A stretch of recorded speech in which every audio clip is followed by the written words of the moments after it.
નમસ્કાર વિદ્યાર્થી મિત્રો, આપણી YouTube channel Gujarat engineering academy ચેનલમાં બધા મિત્રોનું સ્વાગત કરે છે. બધા મજામાં છે તો હું રાઠોડ વિમલ તમારા માટે એસી સેમેસ્ટર 6 નો ફ્રી ઓફ કોસ્ટ સાથેનો આ વિડીયો આવી ગયો છે સેમેસ્ટર 6 માટે. તો કયો સબ્જેક્ટ છે? રિન્યુએબલ એનર્જી ઇમર્જિંગ જે કરીને સબ્જેક્ટ છે trend in electronic. AC semester 6 ની અંદર આ સબ્જેક્ટ આવે છે. તો આ સબ્જેક્ટમાં જે મિત્રોને પાસ થવાનું હોય એના માટે બેસ્ટ વિડીયો છે. તમને ટોપ 30 આઈએમપી પ્રશ્નો છે એ તમને મળી રહેવાના છે, પ્લસ આકૃતિ કેમ દોરવી જોઈએ, જીટી પેપર કઈ રીતે લખવું, બધું તમને સમજાવવાનું છું. એ પહેલા વાત કરી દઉં, તમારે બધા સબ્જેક્ટના આઈએમપી મેળવવો હોય તો વોટ્સએપ ગ્રુપમાં સેમ 6 નું વોટ્સએપ ગ્રુપ ચાલી રહ્યું છે, એમાં પણ જોઈન થઈ જાઓ. લિંક નીચે છે આપેલી છે, પ્લસ આપણી યુટ્યુબ ચેનલ છે એની પ્લેલિસ્ટમાં પણ સેમ 6માં આપેલી હશે. ચાલો આપણે બીજી વાત કરીએ કે બધાય વાંચી જાય, બધું કરી જાય. પ્રશ્ન તમે ટોપ 30 તો બતાવી દઉં છું આઈએમપી હમણાં. એની પહેલા 2 પોઈન્ટ બધા મિત્રોને ધ્યાન રાખવાના છે. જે ક્વેશ્ચનમાં પ્રશ્નમાં આકૃતિ ડાયાગ્રામ સ્કેચ જે આવતું હોય એ બધાને દોરવાનું છે. એ દોરશો તો પૂરા માર્ક્સ મળશે અને પાસ થવાના ચાન્સ વધી જશે. આ મારો અનુભવ તો છે જ, તો મેં એનાલિસિસ પણ કરેલું છે. અને બીજું એક how to write GTU exam paper. GTU exam paper કઈ રીતે લખવું અને પેપર ટાઈપ કરો કે તમે જ્યારે મીન્સ કે આપણે તો લખવાનું હોય બોલપેનથી, તો પ્રેક્ટિસ પાડી લો, બધા એક્ઝામમાં કામ આવશે. તો બધાને પેપર જીટીયુની પેપર પ્રમાણે લખવાનું છે. એના પર વિડીયો આપણી યુટ્યુબ ચેનલ ઉપર બની ગયો છે. ઓકે, એ 2 પોઈન્ટ ખાસ ધ્યાન રાખો. મોસ્ટ આઈએમપી હોય એ કરો. આ 30 આઈએમપી તમને બતાવું છું એ બધા મિત્રોને વાંચવાના છે, બુકમાં લખી બરાબર એ થઈ જાય. એ 3 વર્ષના જૂના પેપર હોય ને એ પણ તમારે એકવાર સોલ્વ કરી નાખવાના છે.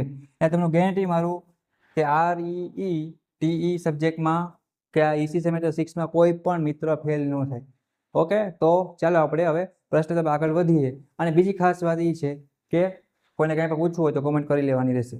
એટલે મિશન ગુજરાત એસી સેમેસ્ટર 6 બધા મિત્રોને પાસ થવાનું છે. છેલ્લા સેમમાં છો તો બેકલોગ કેટી લેવાની નથી. ઓકે, ચાલો આપણે ક્વેશ્ચન નંબર 1 થી ચાલુ કરીએ. નંબર 1 તરફ આપણે આગળ વધીએ છીએ. પહેલો પ્રશ્ન છે શું કે રિન્યુએબલ એનર્જીની વ્યાખ્યા આપો અને તેનું મહત્વ સમજાવવાનું છે. એટલે કે જો ગુજરાતી ઇંગ્લિશ બે તમને રકમ આપેલ હશે. હવે તમારે એમાં માન્ય ઇંગ્લિશમાં ગણાશે. ગુજરાતીમાં કદાચ ક્યારેક મિસ્ટેક હોય છે અમારામાં અથવા તો જીટીયુમાં બેમાં પણ હશે, તો તમારે ઇંગ્લિશ છે એ માન્ય ગણવાની રહેશે. નેટો ઇંગ્લિશ તો બધા હોશિયાર મિત્રો છે આવડતું હશે. ઓકે, પ્રશ્ન નંબર 2 ની વાત કરીએ તો શું આપ્યું છે? Explain solar photovoltaic effect and principal photovoltaic conservation. એટલે કે શું કીધું મિત્રો કે આ આખો સિદ્ધાંત તમારે આકૃતિ સાથે સમજાવવાનો છે. ડિસ્કસ કરવાનું છે different type of renewable energy source. Okay, એ પણ ખાસ વિવિધ પ્રકારના રિન્યુએબલ ઉર્જા સ્ત્રોતની તમારે ચર્ચા કરવાની છે. પ્રશ્ન નંબર 4 ની વાત કરીએ ફટાફટ. ચાલો ટાઈમ નથી મિત્રો એટલે ઉતાવળ રાખશે. ડ્રોનના બ્લોક ડાયાગ્રામ અને તેના મુખ્ય ઘટકોનું વર્ણન તમારું કરવાનું છે. પછી કીધું કે વેરિયેબલ ટેકનોલોજી વ્યાખ્યાયિત કરો અને વેરિયેબલ ટેકનોલોજીની ઓછામાં ઓછા 3 એપ્લિકેશન એટલે કે ફાયદાઓ તમારે આપવાના છે. પછી બ્લોક ડાયાગ્રામની મદદથી smart strict light control monitoring તમારે સમજાવવાનું છે. જ્યાં જ્યાં આકૃતિ આવતી હોય ત્યાં દોરજો અને ફૂલ માર્ક્સ છે. પાસ થવામાં પણ સરળ રહેશે, ટોપ કરી શકશો.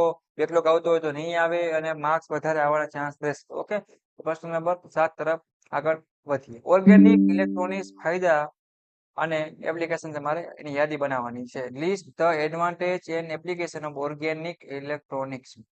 હવે બ્લોક ડાયાગ્રામ સાથે હોમ સોલાર શું આપ્યું છે મિત્રો? રૂફ ટોપ સિસ્ટમનો બ્લોક ડાયાગ્રામ દોરવાનો છે. પછી વાત કરીએ વિવિધ મશીન લર્નિંગ ટૂલ્સની યાદી બનાવવાની. કોઈ પણ 2 કીધું છે, મિસ્ટેક છે ગુજરાતીમાં, એ મીન્સ કે વચ્ચે સ્પેસ નથી, 2 એટલે 2 ની તમારે ટૂંકમાં તમારે ચર્ચા કરવાની છે. પ્રશ્ન નંબર 10 ની વાત કરીએ તો મશીન લર્નિંગ માટે પેન્ડાસ પાયથોન લાઇબ્રેરી છે એ તમારે સમજાવવાની છે. પછી વાત કરીએ ક્વેશ્ચન નંબર 11 તો મશીન લર્નિંગ માટે જો શબ્દ કેવો છે ઘણીવાર આપણે જોઈ તમને ઓહ વાહ શું આવી ગયું, તો એટલું કઈ છે નહીં. આ શું છે મિત્રો? નોમપેય પાયથોન લાઇબ્રેરી સમજાવવાની છે. શબ્દ તો કોલા છે પણ ટેન્શન નથી લેવાનું કોઈને, અમુક તો બીજા હે. હવે વાત કરીએ ક્વેશ્ચન નંબર 12 તરફ મિત્રો. તો શું આપ્યું છે? ઇન્ટરફેસ કરો અને તેના માટે પાયથોન પ્રોગ્રામ લખો. કેના માટે? તો કે ટેમ્પરેચર અને હ્યુમિડિટી સેન્સર સાથે પીઆઈ. બરાબર છે. એક આ પ્રશ્ન મોટો છે પણ એટલું ટેન્શન જેવું નથી, સોલ્વ કરી નાખજો આરામથી. Explain the importance of renewable energy. એટલે રિન્યુએબલ એનર્જીને મહત્વ શું છે ને આ ઘણી વાર પૂછાતું હોય અને બેસિક છે તો આવડતું હોવું છે. List out different type of renewable energy source અને એક્સપ્લેન એની ટુ. ઓકે, તો એ ખાસ જોઈ લેવાનું છે. પછી સોલાર સેલના વિવિધ પ્રકાર જણાવો. સોલાર સેલનો એક પ્રશ્ન તો હોય જ છે. ઓકે, તો સોલાર મીન્સ કે સૌર ફોટોવોલ્ટેઇક અસર શું છે અને હોમ સોલાર રૂફટોપ સિસ્ટમનો બ્લોક ડાયાગ્રામ વિશે ચર્ચા કરવાની રહેશે. હવે EV માટે વિવિધ શું કીધું કે ઉર્જા સ્ત્રોતની ચર્ચા કરો અને એવી વિવિધના પ્રકાર તમારે સમજાવવાના છે. પ્રશ્ન નંબર 18 ની વાત કરીએ કાર્બનિક છે. કાર્બનિક ઇલેક્ટ્રોનિક શું છે તેની એપ્લિકેશનની યાદી બનાવવાની છે મિત્રો. પછી વાત કરીએ 19માં શું આપ્યું સ્માર્ટ સ્ટ્રીટ લાઇટ છે કંટ્રોલ અને મોનિટરિંગ મૂળભૂત બ્લોક ડાયાગ્રામ સાથે તમારે સમજાવવાનું છે. જ્યાં જ્યાં તમને આકૃતિ પૂછાય બ્લોક ડાયાગ્રામ પૂછાય ત્યાં તમારે કમ્પલસરી અને ફરજિયાત દોરવાનું રહેશે. હવે 20મો પ્રશ્ન છે પીવી ના કાર્ય સિદ્ધાંત તમારે સમજાવવાનો રહેશે. એટલે કે વર્કિંગ પ્રિન્સિપાલ ઓફ ઓપીપી મીન્સ કે ઓપીવી આખું શોર્ટમાં છે. જીટી વાળા ઘણી વાર શોર્ટમાં પૂછે તો તમારે તૈયારી કરીને જવાનું કે આખું તૈયારી થઈ જાય. મશીન લર્નિંગ ટૂલ્સ માટે જો આ શબ્દ થોડાક અઘરા છે પાયથોન લાઇબ્રેરી સમજાવવાનું છે KERS બરાબર છે તો વ્યવસ્થિત તૈયારી કરવાની જીટીયુમાં સારામાં સારા માર્ક્સ મળે મિત્રો એવું આપણે છે તૈયારી કરશું. પ્રશ્ન નંબર 22 ની વાત કરીએ તો મશીન લર્નિંગ માટે જે પણ પ્રશ્નો થઈ ગયો પાછો આવી ગયો છે મિત્રો. 23માં ની વાત કરીએ કોઈ પણ 4 મશીન લર્નિંગ ટૂલની યાદી બનાવવાની છે તમારે એના વિશે સમજાવવાનું છે. 24નો પ્રશ્ન શું છે list different type of renewable energy source and explain any one. એટલે વિવિધ પ્રકારના નવીનીકરણશીલ ઉર્જા સ્ત્રોતની યાદી બનાવો અને કોઈ પણ એક વિશે તમારે વિગતવાર સમજાવવાનું છે. તો એ પ્રમાણે 24નો પ્રશ્ન તૈયાર કરવાનો રહેશે. હોમ સોલાર રૂફટોપ સિસ્ટમનો બ્લોક આ પાછો મેં તો રિપીટ થયો છે ઓકે. પછી યુએવી શું છે અને તેના ફાયદાની લિસ્ટ બનાવવાની છે.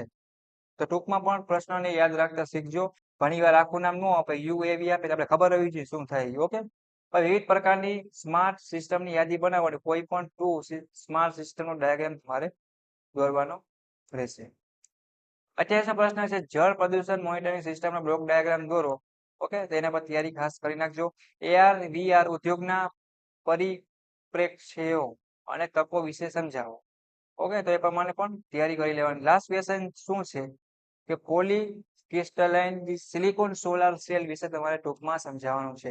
એટલે આ સબ્જેક્ટ જોવા જાય તો વ્યવસ્થિત પેપર પ્રમાણે લખ્યું હશે ને મિત્રો તો તમે શું કરી શકશો કે આરામથી તમે તૈયારી કરી શકશો. એટલી પાસિંગ માર્ક તો આવી જાય કેમ કે આમાં એટલું કઈ છે નહીં. આરામથી ડાયાગ્રામ દોરો અને બેસિક પ્રશ્ન છે સોલાર સેલ છે રિન્યુએબલ એનર્જી છે બધું કોમન છે પૂછાતું હોય તમે ભણી પણ ગયા હશો એ સબ્જેક્ટમાં સેમ ટુમાં બેસિક છે તો ગભરવાની કોઈની જરૂર નથી. તો આ સબ્જેક્ટમાં બધા મિત્રોને આરામથી પાસ થઈ જવાનું છે. કોઈને કઈ હેલ્પની જરૂર પડે કોમેન્ટની જરૂર પડે તો મને કોમેન્ટ કરીને પૂછી લેજો. પણ જીટીયુ એક્ઝામ માટે બધાને ઓલ ધ બેસ્ટ. આ એક ડાયાગ્રામ આકૃતિ પ્રમાણે પેપર લખો અને જીટીયુ પેપર લખશો એટલે રિન્યુએબલ એનર્જી સબ્જેક્ટ છે એમાં તમે આરામથી પાસ થઈ જશો. એના સિવાય કોઈને કઈ હેલ્પની જરૂર હોય તો મને ચોક્કસપણે જણાવજો. અહીંયા આપણે એસી સેમેસ્ટર 6 નો આ સબ્જેક્ટના આઈએમપી ક્વેશ્ચનનો વિડીયો પણ કમ્પ્લીટ થાય છે. અને કોઈને કઈ ડાઉટ કહે તો પૂછી લેજો. સપોર્ટ માટે સબસ્ક્રાઇબ કરજો Gujarat engineering academy YouTube channel. Okay bye bye take care.